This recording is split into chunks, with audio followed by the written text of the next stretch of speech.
Hello friends, எல்லோரும் எப்படி இருக்கீங்க? நல்லா இருக்கீங்களா? இன்றைக்கி நம்ம ரொம்ப டேஸ்ட்டான வெஜ் குருமா தான் செய்ய போகிறோம். இது வந்து நம்ம ஹோட்டல்லலாம் சாப்பிடுவோம் இல்லைங்களா, அதே மாதிரி டேஸ்ட்டில் சூப்பராக இருக்கும்.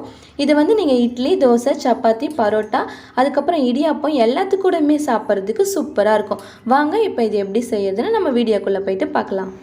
இந்த ரெசிபி செய்ய 2 இலை எடுத்துக்கலாம், மராத்தி முக்கு ஒரு 2 எடுத்துக்கலாம், கல்பாசி கொஞ்சமாக, ஒரு ஏலக்காய், 2 பீஸ் பட்டை எடுத்துக்கோங்க, ஒரே ஒரு அன்னாச்சிப்பூ, ஒரு 4 லவங்கம், 1 ஸ்பூன் அளவுக்கு சோம்பு, இதெல்லாம் ரெடி பண்ணி வச்சுக்கோங்க.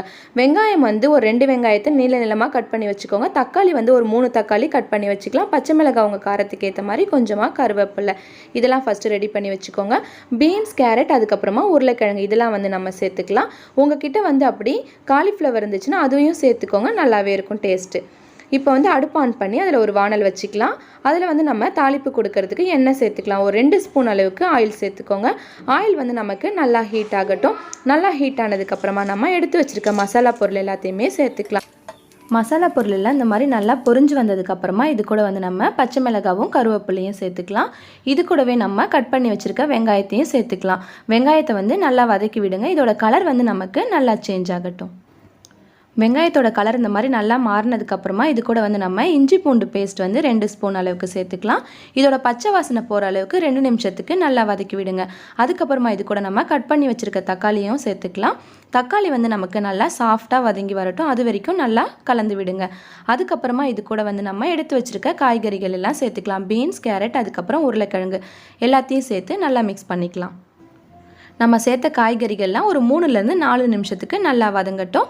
அதுக்கப்புறமா இது கூட உங்கள் காரத்துக்கு ஏற்ற மாதிரி பார்த்து மிளகாத்தூளும், ஒரு 1/2 ஸ்பூன் அளவுக்கு மஞ்சள் தூள், கரம் மசாலா ஒரு 1 ஸ்பூன் சேர்த்துக்கலாம். காஷ்மீரி சில்லி பவுடர் வந்து 1 ஸ்பூன் அளவுக்கு சேர்த்துக்கலாம். இந்த மாதிரி காய் வதங்கினதுக்கப்புறமா இது கூடவே நம்ம எடுத்து வச்சுருக்க எல்லாத்தையுமே சேர்த்துக்கலாம். சேர்த்து இதை வந்து நல்லா மிக்ஸ் பண்ணி விடுங்க. ஒரு 2 நிமிஷத்துக்கு நல்லா மிக்ஸ் பண்ணி விடுங்க. இதோட பச்சை வாசனைலாம் நமக்கு நல்லா போகட்டும். நெக்ஸ்ட் வந்து இது கூட நம்ம மீல் மேக்கர் சேர்த்துக்கலாம். இதை வந்து நார்மல் வாட்டரில் ஒரு 2 நிமிஷத்துக்கு மட்டும் போட்டு வாஷ் பண்ணிவிட்டு இந்த மாதிரி கையால் லைட்டாக தண்ணி இல்லாமல் பிழிஞ்சிட்டு இதையும் நம்ம காய்கறிகள்லாம் வதக்கணும் இல்லைங்களா, அது கூடவே சேர்த்து நல்லா கலந்து விட்டுக்கலாம். நெக்ஸ்ட்டு வந்து நம்ம இந்த காய்கறிகள்லாம் வேகிறதுக்கு தேவையான அளவுக்கு தண்ணி சேர்த்து இதை நல்லா மிக்ஸ் பண்ணிக்கலாம். நம்ம வந்து குழம்புக்கு தேவையான அளவுக்கு உப்பு சேர்த்துக்கலாம். உப்பு சேர்த்து நல்லா மிக்ஸ் பண்ணி விட்டுட்டு இதை வந்து ஒரு பிளேட் போட்டு மூடி வச்சுருங்க. இது வந்து நமக்கு நல்லா வெந்து வரட்டும். அதுக்கப்புறமா வந்து ஒரு மிக்ஸி ஜார் எடுத்துக்கோங்க.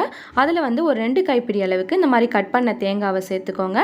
தேங்காவெல்லாம் சேர்த்துட்டு இதை வந்து ஃபஸ்ட்டு நம்ம அரைச்சி எடுத்துக்கலாம். அந்த மாதிரி அரைச்சி எடுத்துக்கலாம். அதுக்கப்புறமா இது கூட நம்ம 1 கைப்பிடி அளவுக்கு பொட்டுக்கல்லையும் 1 கைப்பிடி அளவுக்கு நல்லா வறுத்து தோல் எடுத்த வேர்க்கடலை, இது ரெண்டுத்தையுமே ஒன்றா சேர்த்துக்கலாம்.